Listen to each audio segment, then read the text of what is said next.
आज हम 2021 को कक्षा 12 की जो संयुक्त होमवर्क प्राप्त हुआ है पहला और दूसरा, उसका पहला हिस्सा सॉल्व करेंगे, जिसे पार्ट 1 नाम दिया गया है। ये पहला हिस्सा चैप्टर नंबर 1 विद्युत आवेश एवं क्षेत्र से लिया गया है। इसमें कुल 5 प्रश्न हैं। बारी बारी से हम पांचों प्रश्नों को सॉल्व करेंगे। देखते हैं ये पांचों प्रश्न क्या कहते हैं। जो पहला प्रश्न है वो है स्थिर आवेशों के लिए के कारण उत्पन्न बल क्षेत्र का नाम लिखिए। Write the name of force stationary charge. किसी भी स्थिर आवेश के कारण जो बल क्षेत्र उत्पन्न होता है, विद्युत क्षेत्र होता है। इसका उत्तर होगा विद्युत क्षेत्र यानी कि इलेक्ट्रिक फील्ड। अगले प्रश्न की बात करूं तो अगला जो प्रश्न है वो है आवेशन का कारण क्या है। What is the main for charging, या और we can say what is the main reason. तो आवेशन का जो मुख्य कारण होता है वो सदैव ही एक वस्तु से दूसरी वस्तु में इलेक्ट्रॉनों का स्थानांतरण होता है। जब भी किसी एक वस्तु के द्वारा इलेक्ट्रॉन दूसरी वस्तु में दिए जाते हैं, मान लीजिए एक ए वस्तु है, ये दूसरी कोई बी वस्तु है, ये ए वस्तु है, ये बी वस्तु है। जब भी इलेक्ट्रॉन ए वस्तु द्वारा बी वस्तु को दिए जाएंगे, यदि ए और बी वस्तु प्रारंभ में दोनों ही विद्युत उदासीन है, तो ए वस्तु जिसके द्वारा इलेक्ट्रॉन दिए गए हैं पर इलेक्ट्रॉन की कमी के कारण धनावेश आ जाता है, और बी वस्तु पर इलेक्ट्रॉन की अधिकता के कारण ऋणावेश आ जाता है। इन दोनों का परिमाण समान होता है। तो जो आवेशन का मुख्य कारण है वो है इलेक्ट्रॉन का स्थानांतरण। So we can say the main reason of charge on any system is transfer of electron from one object to another. अगला जो प्रश्न है बहुत ही आसान प्रश्न है। आवेश का एसआई मात्रक, आवेश का एसआई मात्रक कौन सा है, या एसआई मात्रक क्या है। SI unit of charge. तो बहुत ही सिंपल आंसर है इसका। आवेश का जो एसआई मात्रक होता है वो होता है कूलाम, और जो कूलाम होता है वो होता है एम्पेयर इंटू सेकेंड। और ये कहाँ से आया है, तो हम सब जानते हैं आई बराबर होता है क्यू बटा टी। तो यहाँ से निकाला जा सकता है क्यू बराबर हो जाएगा आई इंटू टी। सो क्यू बराबर आई इंटू टी में आई यानी विद्युत धारा का मात्रक एम्पियर होगा, और टी विद्युत जो समय है उसका मात्रक सेकंड होगा। तो इसका जो एसआई मात्रक है वो हो जाएगा एम्पियर इंटू सेकंड यानी कि कूलाम।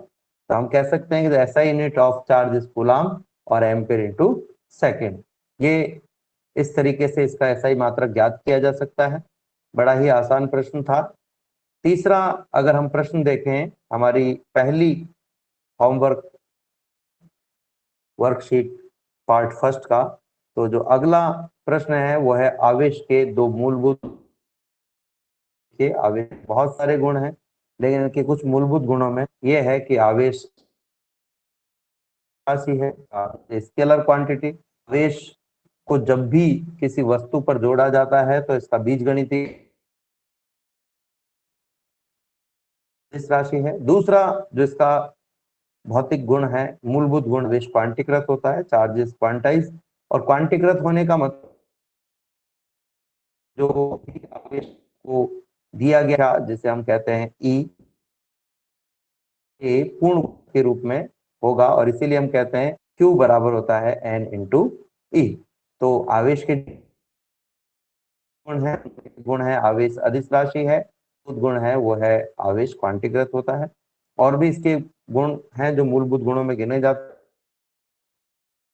अगर हम की ओर बढ़े, इस वर्कशीट के अंतिम प्रश्न की ओर बढ़े, तो तीन भाग दिए गए हैं। पहला जो प्रश्न है कूलाम की गणितीय परिभाषा लिखिए। दूसरा प्रश्न है एक फैराडे में कितने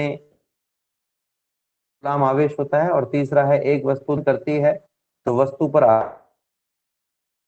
द्रव्यमान में परिवर्तन की गणनी है। आवेश में कितना परिवर्तन होगा, उसकी प्रकृति क्या होगी, और द्रव्यमान में जो परिवर्तन होगा उसकी गणना हमें करनी है। तो बारी बारी से हम तीनों प्रश्नों को सॉल्व करेंगे। पहला है कूलाम की गणितीय परिभाषा। हम सब जानते हैं आई बराबर होता है क्यू बटा टी।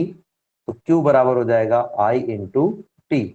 यदि I का मान 1 एम्पियर रख दिया जाए और जो T है उसका मान भी 1 एम्पियर रख दिया जाए, तो जो Q है उसका मान आपके पास में 1 कूलम आ जाएगा। और इससे हम परिभाषा कह सकते हैं, ये जो I है वो Q आवेश के T सेकंड में प्रवाहित होने पर बहने वाली विद्युत धारा है। तो जो परिभाषा है वो कुछ इस प्रकार से होगी कि यदि किसी वस्तु से प्रति सेकंड, किसी वस्तु से, बाई मिस्टेक यहाँ पर एम्पियर लिख दिया, सेकंड लिखना चाहिए था, किसी वस्तु से प्रति सेकंड 1 एम्पियर विद्युत धारा अगर प्रवाहित हो रही है तो समझ लीजिए कि उसमें जो प्रवाहित आवेश है उसका मान 1 कूलम होगा। तो इस परिभाषा को अगर मैं सिस्टमेटिक ढंग से कहूं तो मैं कह सकता हूं कि 1 कूलम वह आवेश है जो 1 एम्पियर विद्युत धारा के कारण 1 सेकंड में एक स्थान से दूसरे स्थान पर विस्थापित होता है। या इसको हम कह सकते हैं कि किसी चालक में यदि 1 सेकंड में प्रवाहित विद्युत धारा 1 एम्पियर हो तो प्रवाहित आवेश 1 कूलम होता है। दूसरा जो प्रश्न है वो है फैराडे में कितने कूलम होते हैं। अगर मैं पहले प्रश्न को अंग्रेजी में कहना चाहूं तो मैं कह सकता हूं, if electric current flow from any conductor, अगर किसी कंडक्टर से इलेक्ट्रिक फील्ड जो फ्लो हो रहा है वो 1 एम्पियर पर सेकंड है, यानी कि 1 सेकंड में 1 एम्पियर करंट फ्लो हो रहा है, then charge flow from conductor is always 1 coulomb. Second question is, एक फैराडे में कितने कूलम होते हैं। तो 1 faraday is always equal to 96500 96,500 96,500 coulomb. तीसरा जो भाग है वो ये कहता है कि एक वस्तु से 10 इलेक्ट्रॉन ग्रहण कर रही है। जब भी कोई वस्तु इलेक्ट्रॉन ग्रहण करती है तो उस पर इलेक्ट्रॉनों की अधिकता हो जाती है और उस पर ऋणावेश आ जाता है। तो इसका जो आंसर है वो होगा ऋणावेश। तो यहाँ पर एक मिस्टेक की हुई है गलती से, ये धनावेश नहीं होना चाहिए, ये होना चाहिए था ऋण आवेश। ये मुझसे गलती से धनावेश लिख दिया गया है। तो एक्चुअल में आवेश की प्रकृति क्या होगी, ऋणावेश होगी। इसके अलावा अगर हम देखें, आवेश की प्रकृति ऋणावेश होगी। अगर मैं आवेश का मान निकालना चाहूं तो हम सब जानते हैं कि Q इज इक्वल टू होता है N इंटू ई। N इलेक्ट्रॉनों के ग्रहण करने से आवेश का मान Q इंटू N ही होता है। So Q is equal to N की वैल्यू 10 दी हुई है, इलेक्ट्रॉन पर आवेश E यानी 1.6 इंटू 10⁻⁻ का 19 कूलम। ये सब हम जानते हैं ऑलरेडी, 19 कूलम जो कि यहाँ पर रखा हुआ है, आप देख सकते हो। अब हमको इन दोनों को गुणा करना है तो 1.6 की जगह तो 1.6 आ जाएगा, और जो 10 की घात है -19 उसमें +1 जुड़ जाएगा, दोनों का आधार समान है इसलिए घातें जुड़ जाती है, तो माइनस का 18 कूलम हो जाएगा। तो आपके पास में जो कैलकुलेशन है उससे आपके पास में आ जाएगा 1 इंटू 10 की घात -18 कूलम। ये हमने आवेश का मान निकाल लिया, आवेश की प्रकृति निकाल ली। अब हमें द्रव्यमान में परिवर्तन निकालना है। तो द्रव्यमान में जो परिवर्तन है वो केवल इस वजह से हो रहा है कि इलेक्ट्रॉन एक से दूसरे स्थान पर जा रहा है। जब भी एक इलेक्ट्रॉन एक से दूसरे स्थान पर जाता है तो जो द्रव्यमान में परिवर्तन आता है वो me का है।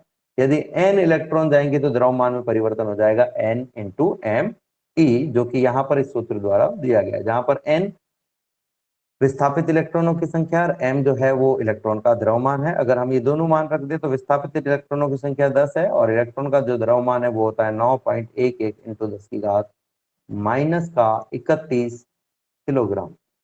अगर इसे हम सॉल्व करें तो ये हो जाएगा 9.11 इंटू 10 की घात -30 किलोग्राम, जो कि आप देख सकते हो यहाँ पर दिया हुआ है 10 इंटू 9.11 इंटू 10 की घात -31 किलोग्राम।